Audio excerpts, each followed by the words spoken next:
अगर आपके ATM card का एक्सपायरी डेट बहुत ही नज़दीक आ चुका है, यानी कि इसी मंथ या फिर अगले मंथ आपका एटीएम कार्ड एक्सपायर होने वाला है, तो आप अभी नए एटीएम कार्ड के लिए अप्लाई मत कीजिएगा। अदरवाइज आपका अकाउंट निष्क्रिय कर दिया जा सकता है और उसके बाद आप कहीं पर भी ट्रांजैक्शन नहीं कर सकते या फिर एटीएम मशीन से भी पैसे निकाल नहीं सकते हैं। चूँकि मेरे को कल एक भाई ने कमेंट करके बोला है, बहुत ही लंबा आर्टिकल है, आप यहाँ पर साइड में देखिए और वीडियो को पॉज करके रीड कर सकते हैं, ठीक है। इन्होंने मुझे कमेंट किया है, मेरा एसबीआई अकाउंट में रेगुलरली ऑनलाइन और ऑफलाइन ट्रांजैक्शन होता रहा है, ठीक है। कुछ दिन पहले एटीएम एक्सपायर होने वाला था तो न्यू एटीएम कार्ड के लिए अप्लाई किया। न्यू एटीएम आने के बाद से मेरा ऑनलाइन ट्रांजैक्शन बंद हो गया है और एटीएम मशीन से भी पैसा निकालना भी नहीं हो पा रहा, ठीक है ना। मतलब कि जब एटीएम मशीन से पैसे निकालने के लिए जाते हैं तो कुछ इस तरीके का उनको मैसेज दिख जाता है, अकाउंट इन ऑपरेटिंग का मैसेज शो होता है। ओके, अब मुझे ये बताओ कि मुझे क्या करना होगा। और न्यू एटीएम का पिन मैंने जनरेट कर लिया है लेकिन ट्रांजैक्शन नहीं हो रहा, ठीक है। और ओल्ड एटीएम भी मेरे पास है बट उससे भी ट्रांजैक्शन नहीं हो रहा। मतलब कि पुराना वाला भी एटीएम कार्ड है और नया वाला भी एटीएम कार्ड है और नए वाले एटीएम कार्ड का पिन भी मैंने जनरेट कर दिया। अब दोनों से ट्रांजैक्शन बंद हो गया, ठीक है। ऑनलाइन सारे यूपीआई वॉलेट से भी ट्रांजैक्शन रेस्ट्रिक्टेड हो गए हैं। ओके, अब क्या करें और आखिर में यह क्या इशू है। ओके, तो दोस्त इस वीडियो को एंड तक देखना। इस वीडियो में मैं आपको अपना ओपिनियन शेयर करूंगा, जहां तक मुझे जानकारी है मैं आपको फुल्ली जानकारी देने की कोशिश करूंगा कि आखिर में ऐसा प्रॉब्लम आपको क्यों देखने को मिला और इसका क्या सॉल्यूशन है। मैं आपको पूरी डिटेल में जानकारी देने की कोशिश करूंगा। वीडियो का एक भी पार्ट स्किप मत कीजिएगा, अदरवाइज आप प्रॉब्लम में फंसे रह जाओगे। ओके, और वीडियो को लाइक और शेयर जरूर करना। तो चलिए शुरू करते हैं। देखिए, सबसे पहले एक पॉइंट क्लियर कर दूं, अगर आपका एटीएम कार्ड इस माह या फिर अगले मंथ एक्सपायर होने वाला है तो आप खुद से नए एटीएम कार्ड के लिए अप्लाई ना करें। क्योंकि बैंक को पता होता है कि आपका जो एटीएम कार्ड है कब एक्सपायर होगा, एक्सपायरी डेट आपके एटीएम कार्ड का क्या है। उससे पहले ही बैंक आपके लिए एक नया एटीएम कार्ड क्रिएट कर लेती है और आपको डिस्पैच आपके एड्रेस पर करवा देती है। लेकिन अगर टाइम से पहले यानी कि एक्सपायरी डेट से पहले आपको एटीएम कार्ड नया वाला ना मिले तो आप एक बार बैंक ब्रांच में जाकर के विजिट कर सकते हैं या फिर ऑनलाइन भी आप कंप्लेंट दर्ज कर सकते हैं, शिकायत दर्ज कर सकते हैं कि मेरा जो एटीएम कार्ड है इस डेट को एक्सपायर होने वाला है और अभी तक एटीएम कार्ड मुझे मिला नहीं है, ठीक है ना। तो बैंक की तरफ से आपको एटीएम कार्ड डिस्पैच कर दिया जाता है, आपको प्रोवाइड कर दिया जाता है। लेकिन मान लो आपने बोला कि मेरा एटीएम कार्ड एक्सपायर होने वाला था नेक्स्ट मंथ और अभी ही मैंने नया एटीएम कार्ड के लिए अप्लाई कर दिया और मुझे एटीएम कार्ड मिल भी गया है, ठीक है ना।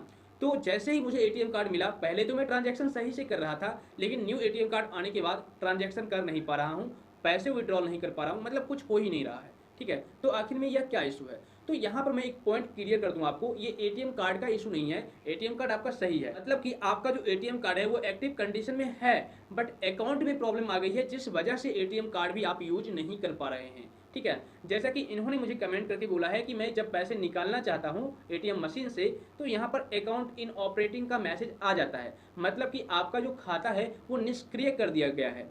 अब ये कोई जरूरी नहीं है कि एटीएम कार्ड की वजह से ही आपका खाता निष्क्रिय हो गया है, ठीक है। किसी और रीजन की वजह से भी हो सकता है आपका खाता निष्क्रिय है और जब आपका अकाउंट ही निष्क्रिय कर दिया जाएगा तो भाई आप कहीं पर ट्रांजैक्शन नहीं कर पाएंगे या फिर मनी विड्रॉल भी नहीं कर पाएंगे। हाँ, भले ही आपने एटीएम कार्ड का पिन जनरेट कर लिया हो, ये अच्छी बात है, आपने कर लिया होगा, लेकिन अकाउंट ही निष्क्रिय कर दिया गया तो आप ट्रांजैक्शन नहीं कर पाएंगे। ओके, अब यहाँ पर सवाल ये उठता है कि आखिर में क्या करें। ओके, ये जो रीजन है, ये जो प्रॉब्लम है मुझे क्यों फेस करनी पड़ी।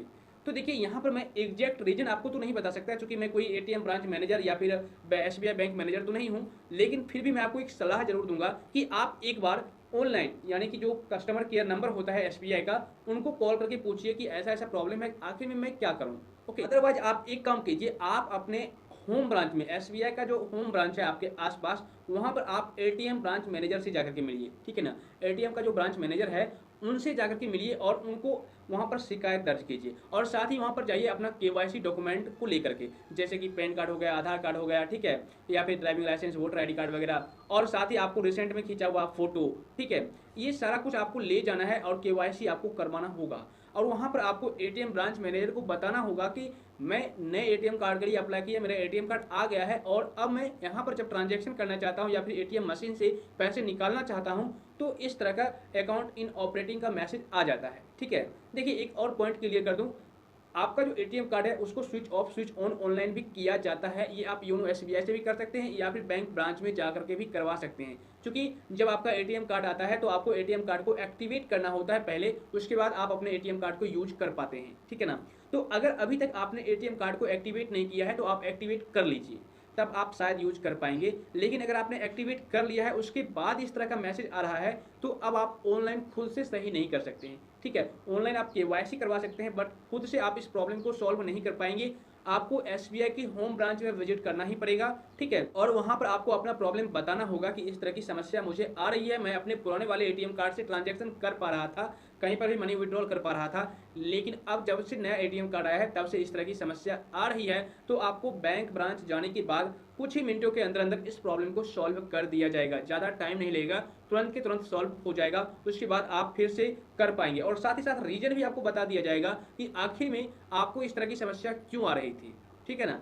तो सबसे पहले अब देखिए यहाँ पर मैं आपको लाइव इसलिए नहीं बता पा रहा हूँ क्योंकि जिस अकाउंट होल्डर्स को इस तरह की समस्या आती है वही अकाउंट होल्डर्स बैंक ब्रांच में जाकर के या फिर ऑनलाइन किसी भी प्रकार का शिकायत दर्ज कर सकते हैं और उनको ही यह प्रॉब्लम के बारे में बताया जाएगा कि आखिर में यह जो समस्या है आपको क्यों आ रही है और क्या सॉल्यूशन है, ठीक है ना। और जिसको प्रॉब्लम नहीं आ रही है उनको नहीं बताया जाता है। तो इसलिए मैं आपको सजेस्ट करूंगा कि आप खुद से बैंक ब्रांच में जाइए और अपना प्रॉब्लम वहां पर रखिए।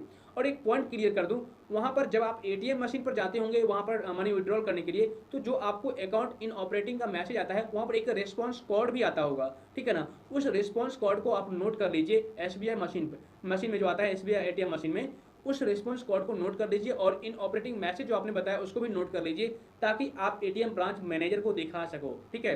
तो उसके बाद आपका जो प्रॉब्लम है खुद ब खुद वहां पर जाने के बाद सॉल्व हो जाएगा, आपको ज़्यादा टेंशन नहीं लेना है। आपका जो अकाउंट है वो निष्क्रिय कर दिया गया है, किसी भी रीजन से किया गया हो लेकिन कर दिया गया है, इसलिए आप ट्रांजैक्शन नहीं कर पा रहे हैं, विड्रॉल नहीं कर पा रहे हैं, ठीक है ना। तो दोस्त मुझे उम्मीद है जहाँ तक मुझे जानकारी थी मैंने आपको जानकारी देने की कोशिश किया है। इसके बावजूद भी अगर आपको थोड़ा सा भी कन्फ्यूजन रह गया हो या फिर और भी किसी भी टॉपिक से रिलेटेड आपको जानकारी चाहिए तो आप मुझे नीचे कमेंट कर दीजिएगा। तो फिर मिलता हूँ आपसे फिर से किसी इन्फॉर्मेटिव कंटेंट के साथ, तब तक के लिए थैंक यू।